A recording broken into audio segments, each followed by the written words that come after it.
चला लक्षवेधी 6 विधी क्रमांक 6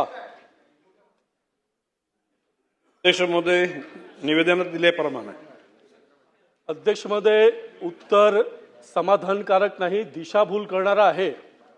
बोरिवलीमध्ये जवळपास 50 एकर लँडवरती कांदळवलची कत्ल करून मोठमोठे गोडाऊन्स, आणि हे गोडाऊन चालवतो कोण तर अमेझॉन, फ्लिपकार्ट, झेप्टो अशा मल्टीनॅशनल कंपन्या तिकडे काम करत आहेत.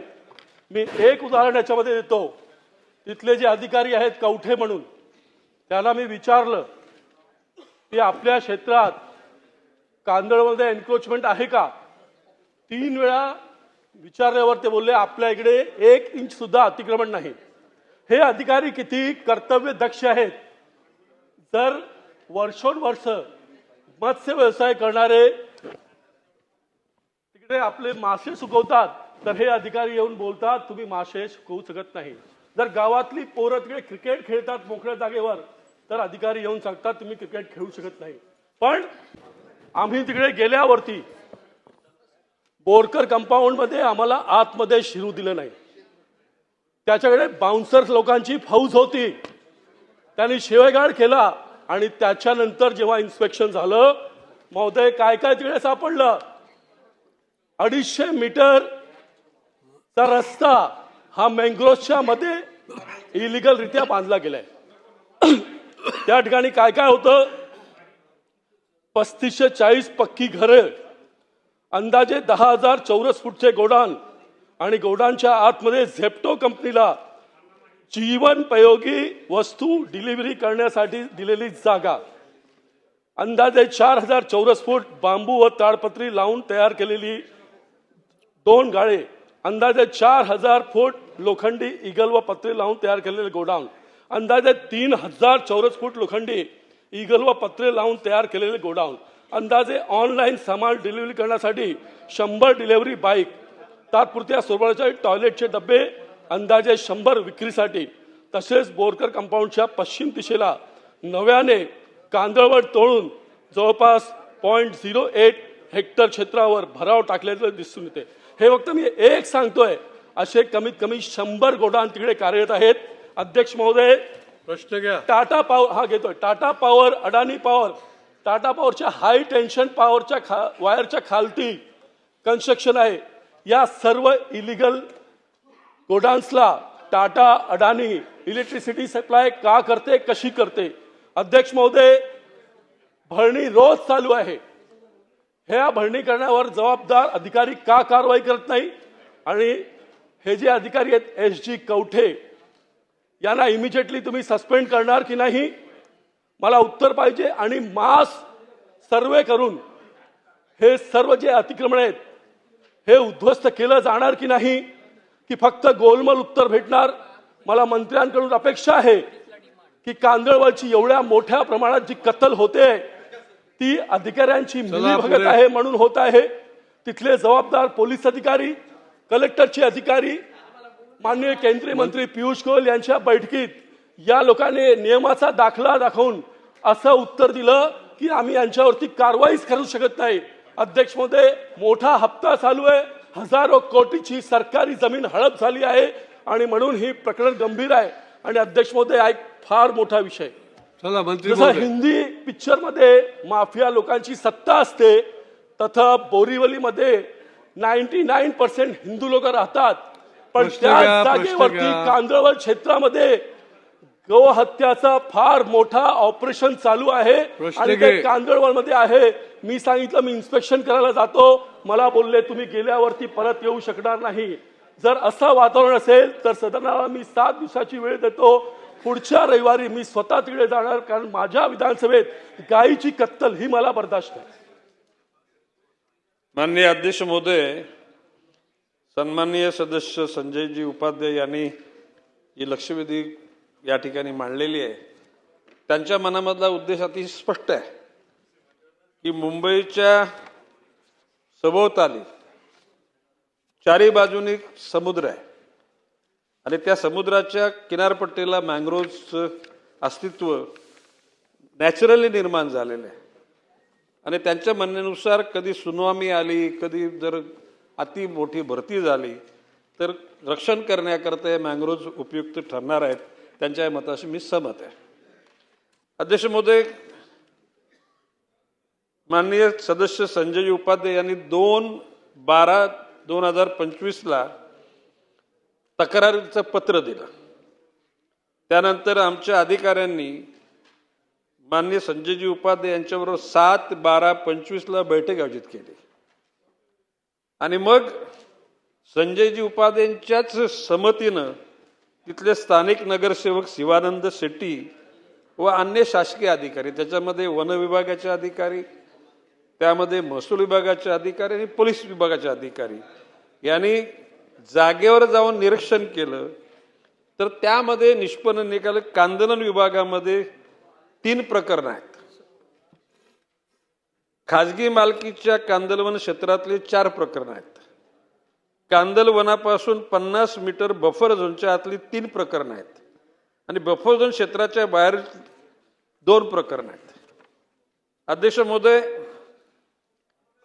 जे 3 भाग वन विभागाच्या किंवा मँग्रोव्ह डिव्हिजनच्या मध्ये आल्यात, तर सदर ठिकाणी अंदाजे 126 छोटे बांधकाम दिसून आले.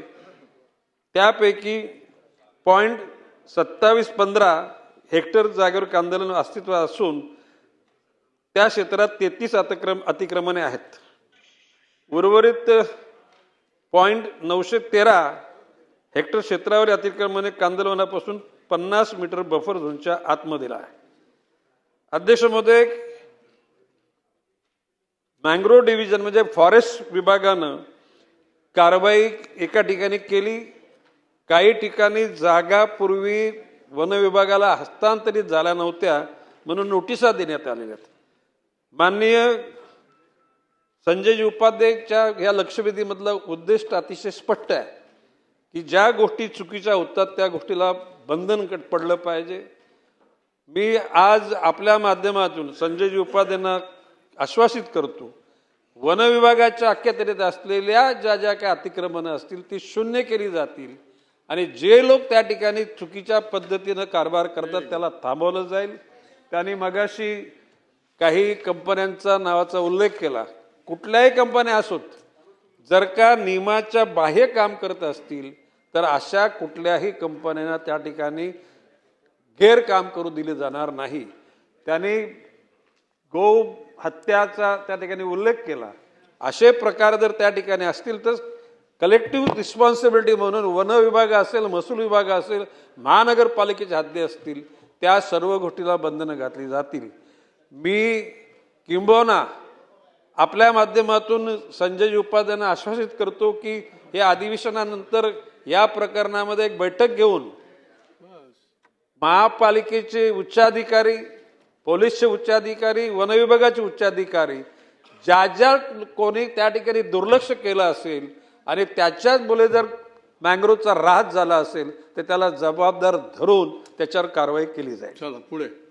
मंत्री महोदयांनी समाधानकारक उत्तर दिले.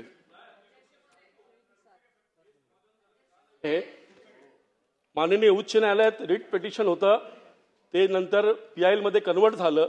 त्याच्यात एक स्पेसिफिक इन्स्ट्रक्शन आहे. हे जे आपण वेगवेगळ्या डिपार्टमेंटवर टाकतो त्याच्यात अशी शिफारस आहे की राखीव वन किंवा संरक्षित वन म्हणून अधिसूचित नसलेल्या खाजगी, शासकीय, निमशासकीय, स्थानिक स्वराज्य संस्था यांच्या ताब्यात असलेल्या कांदळवन क्षेत्रात तक्रारीबाबत संबंधित कांदळवन क्षेत्र ज्या संस्थेच्या किंवा यंत्रणेच्या ताब्यात आहे त्या यंत्रणेने तक्रारीच्या अनुषंगाने चौकशी करून गुन्हा नोंद करण्याची कारवाई करायची आहे.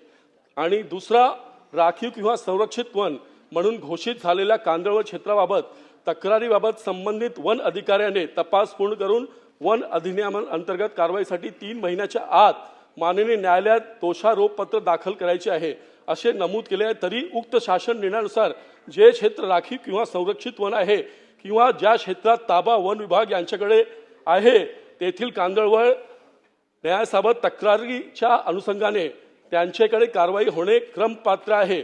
सदर प्रकरणी करण्याची कारवाई बाबत संपूर्ण यंत्रणा सदर कांदळवन यांच्याकडे आहे. अध्यक्ष महोदय, ही आपल्याला संपूर्ण चर्चा सुरू जबाबदारी करायची आहे. मँगो शेलची आहे. मागण्यावरची चर्चा आहे. म्हणून मंत्र्यांना माझी विनंती आहे की कवठे जे आहेत त्यांच्यावरती निलंबनाची कारवाई करणार का? सांगितलं त्यांनी. महोदय, संजय उपाध्यायांचा ही लक्षवेधी आणण्याचा हेतू शुद्ध आहे आणि त्यांच्या मनामध्ये कुठल्याही प्रकारे पर्यावरणाला धोका निर्माण होऊ नये अशी त्यांची इच्छा आहे. मी असं म्हटलं, वन विभागाचंच नाही, महापालिका, महसूल, जे या सर्व घटकांची उच्चस्तरीय अधिकाऱ्याची बैठक लावून त्या परिसरामध्ये ज्या चुकीच्या गैरगोष्टी होतात त्या गोष्टी निपात करून ती जागा पूर्वरत मँग्रोव्ह सादृश्य निर्माण करण्याचं या ठिकाणी आशूत करतो. माननीय न्यायालयाने आदेश दिले असतील तर आणखी चांगलं आहे. त्याचा आधार घेऊनच या गोष्टी आम्ही करू. पुढची लक्षवेधी 7 अबूभाई. लक्षवेधी नंबर 7. आता दिलेलं सविस्तर उत्तर दिलेलं त्यांनी, अध्यक्ष सविस्तर महोदय, उत्तर दिलंय. असं काय यार? पुढे याच्यावर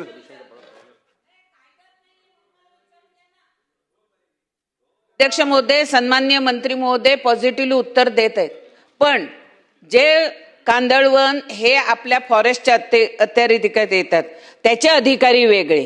तेच जर बीएमसी मध्ये जिकडे मॅनग्रोव्ह बीएमसीची जागा आहे किंवा प्रायव्हेटची जागा आहे, महसूल खात्याची जागा आहे, कायदा करत असताना आपले अधिकारी म्हणतायत की ही फॉरेस्टची नाही आहे, ही महसूल खात्याची आहे, ही महापालिकेची आहे, पण मॅनग्रोव्हचा कायदा हा फॉरेस्टलाच लागू आहे. मग ह्या सर्व यंत्रणा जरी वेगळ्या असल्या तरी आपल्या अत्यारिक्त हा कायदा येतो की नाही, हा माझा पहिला प्रश्न आहे. दुसरा प्रश्न आहे, जर मॅनग्रोव्ह मारण्यासाठी आज आपण बघितलं, संजय उपाध्यायांनी सांगितलं, धर्मानगरमध्ये मोठे मोठे जे गोदाऊन झाले आहेत, विचारे कंपाऊंड मध्ये मोठे मोठे कंपाऊंड हे झाले, हे प्रायव्हेट मध्ये झालेले आहेत. अध्यक्ष महोदय, तिकडे महसूल खात्यांनी त्यांना भरणी करण्याची परमिशन कशी दिली, त्याच्यावर का कारवाई करत नाही? म्हणून माझं म्हणणं आहे की आपण महसूल खातं असेल, महापालिका असेल किंवा फॉरेस्ट असेल, ह्या तिघां मिळून एक कमिटी करून संपूर्ण जो काही अधिकार आहे तो मॅनग्रोव्हवाल्यांकडे देणार का, हा माझा पहिला प्रश्न आहे.